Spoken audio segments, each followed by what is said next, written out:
पठान के मोबाइल पर रात 3 बजे फोन आया। आप सो तो नहीं रहे थे? पठान गुस्से में बोला, ओए इब्लीस का बच्चा, जरूरी नहीं कि हर पठान चौकीदार हो।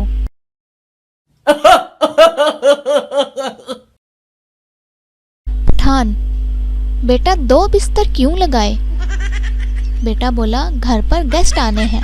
पठान, कौन कौन? बेटा बोला, अम्मी का भाई और मेरा मामू। पठान बोला, फिर एक और लगा, मेरा साला भी आ रहा है।